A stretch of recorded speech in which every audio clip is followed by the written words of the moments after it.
14வது அதிகாரம் அதனுடைய 10வது வசனம். அப்பொழுது அவர்கள் மேல் கல்லெறிய வேண்டும் என்று சபையார் எல்லாரும் சொன்னார்கள். உடனே கர்த்தருடைய மகிமை ஆசரிப்பு கூடாரத்தில் இஸ்ரவேல் புத்திரர் எல்லாருக்கும் முன்பாக.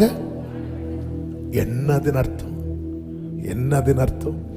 யார் யார் யார் யார் இவனை கல்லறியணும்னு சொல்றாங்களோ அவங்க கண்களுக்கு அவருடைய மகிமை. அதன் அர்த்தம் என்ன? அதன் அர்த்தம் என்ன? இந்த யோசுவாவை தொடுகிறவன், இந்த காலேபை தொடுகிறவன் என் கண்மணியை தொடுகிறான்.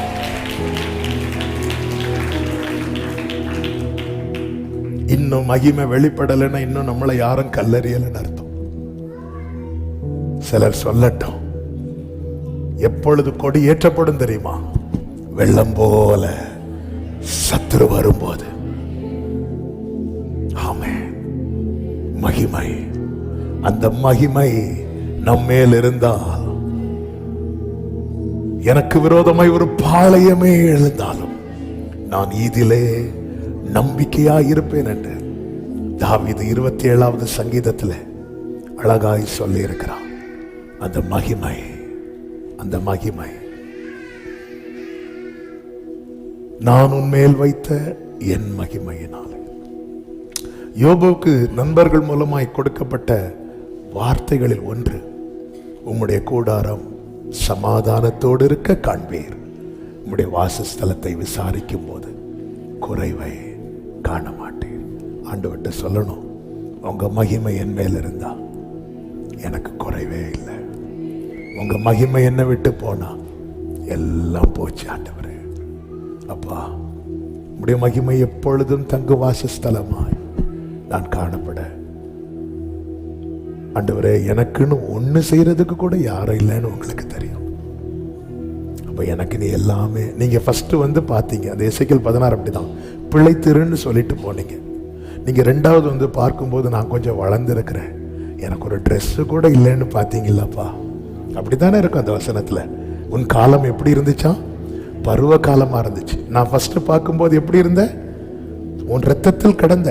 நான் பிழைத்திருன்னு சொல்லிட்டு நீ பிழைச்சிட்ட. நான் 2வது வந்து நீங்க 2வது வந்து பார்த்தீங்கல்ல, எனக்கு ட்ரெஸ் இருந்துச்சா? இல்லையே. அப்ப நீங்க தானே எனக்கு A to Z. ஆண்டவர் பார்த்தார், இவனுக்குன்னு செய்யறதுக்கு யாருமே கிடையாது. அப்போ பார்த்தார், இவன் குறைவில்லாம இருக்கணும்னா ஒன்னே ஒண்ணு நான் செய்யணும், என் மகிமைய கைகளை உயர்த்து. எத்தனை பேர் இந்த வார்த்தை பாதிக்குதுன்னு தெரியல. ஆனா சில உள்ளங்கள் இப்படி ஜெபம் பண்ணிட்டு இருப்பீங்கன்னு நான் நம்புறேன். ஏன்னா ஆண்டவர் செர்மன் அப்படியே மாத்திட்டார். 3 பாயிண்ட் செர்மன் எடுத்துட்டு வந்தேன்.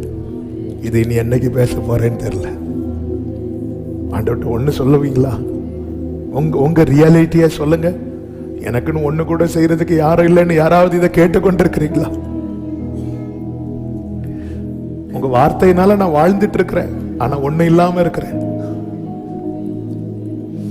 ஆண்டவர் திரும்பி வந்து பார்த்த போது பருவ காலம், அதாவது வாலிப பிராயம், ஆனா வஸ்திரம் இல்லை, வஸ்திரம் இல்லை.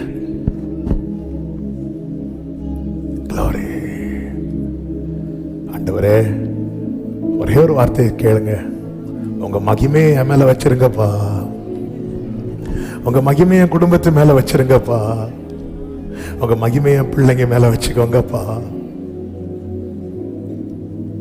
நான் உன்மேல் வைத்த என் மகிமையினாலே.